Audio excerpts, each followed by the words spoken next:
শ্রাবণ সংক্রান্তিতে মনসা পুজো হাতে বাকি আর মাত্র কয়েকদিন। তার আগে নাওয়া খাওয়া ভুলে শোলার ম্যার বানাতে ব্যস্ত গঙ্গারামপুরের শোলা শিল্পীরা। বাংলার কুটির এবং লোকশিল্পের সঙ্গে অঙ্গাঙ্গিভাবে জড়িত শোলার ম্যার দিন রাত পরিশ্রম করে তৈরি করলেও উপযুক্ত পারিশ্রমিক মিলছে না বলে আক্ষেপ শোলা শিল্পীদের। মনসা পুজোর আগে গঙ্গারামপুর ব্লকের 2-1 বেলবাড়ি গ্রাম পঞ্চায়েতের অন্তর্গত শিবমন্দির এলাকায় চরম ব্যস্ততা শুরু হয়েছে মালাকার বাড়িতে। প্রায় 10 ঘর মালাকার পরিবার উদয়াস্ত পরিশ্রম করে মনসার শোলার ম্যার তৈরি করছেন। শোলা কেটে এবং রং দিয়ে বংশ পরম্পরায় অর্জিত শৈল্পিক নিপুণতায় এবং তুলির ছোঁয়ায় অপূর্ব সব শোলার ম্যার তৈরি করে তুলেছেন শোলা শিল্পীরা। শোলার এই ম্যার শুধু গঙ্গারামপুর বা দক্ষিণ দিনাজপুর জেলা নয়, রায়গঞ্জ এবং মালদাতেও রপ্তানি করা হচ্ছে। তবে মাত্রাতিরিক্ত শোলার দাম বৃদ্ধি পাওয়ার কারণে পরিশ্রম অনুযায়ী আর্থিক মুনাফা সেভাবে হচ্ছে না বলে আক্ষেপ প্রকাশ করেছেন শিল্পীরা। এ বিষয়ে শোলা শিল্পী পিন্টু মালাকার জানালেন,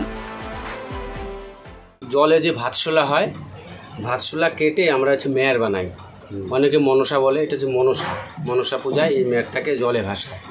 বাঙালি মতে এটা পূজা হয় আর কি। এটা আপনারা কতদিন থেকে বানান? এটা তো চলে আসছে আমাদের পূর্বপুরুষ ধরে। বিগত আমার বাবারা করেছে, বাবার যে বাবারা ছিল তারাও করেছে, এবার আমরাও করছি। মোটামুটি ধরতে গেলে 80-90 বছর ধরে।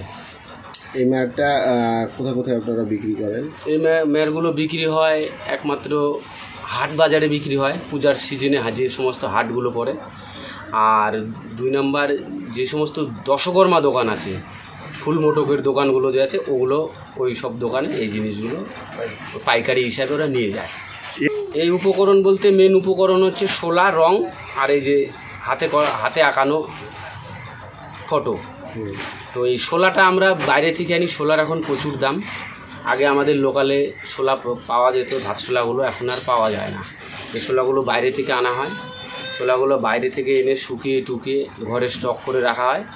তারপরে শোলাগুলো কেটে রং টং লাগিয়ে তারপরে এটা তৈরি করা হয়। বিক্রি করে কি লাভের আশা দেখছেন? বিক্রি করে লাভ হয়, কিছু পরিমাণে লাভ হয়। বসে থাকার থেকে এই কাজ করা, বাড়িতে বসে কাজ করা, বাড়ির ফ্যামিলির সাথে বসে কাজ করা, মহিলারা কাজ করা, বাইরে তো আর কাজ করতে পারে না। তো বাড়িতে বসে বসে যেটুক হয় মোটামুটি চলে যায়। এ বিষয়ে প্রবীণ শোলা শিল্পী মধু মালাকার কি জানালেন শোনাবো আপনাদের। না, আমরা তো কোনো সাহায্যই পাই না, কোনো কিছু পাইনি। কার্ড আছে? কার্ড আমরা মালাকার কার্ড আছে, অফিস কার্ড আছে, আমাদের শিল্পী কার্ড আছে, শিল্প কার্ড আছে, কিন্তু আমরা কোনো সুবিধা পাই না।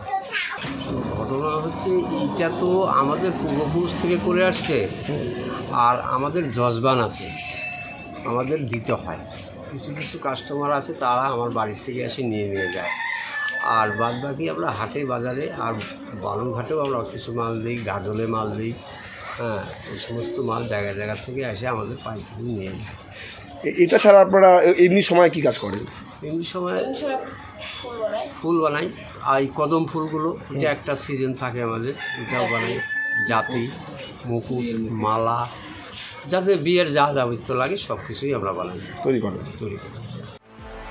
এই একই বিষয়ে শোলা শিল্পী বাসন্তী মালাকার কি বললেন শুনুন। বর্তমান লাভজনক কম। আগে তো শোলার দাম কম ছিল, লাভ বেশি হতো। এখন শোলার দাম খুব বেড়ে গেছে।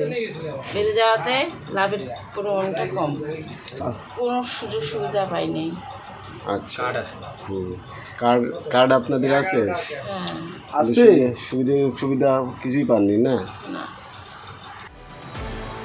গঙ্গারামপুর থেকে বিশেষ প্রতিবেদন, নিউজ টুডে।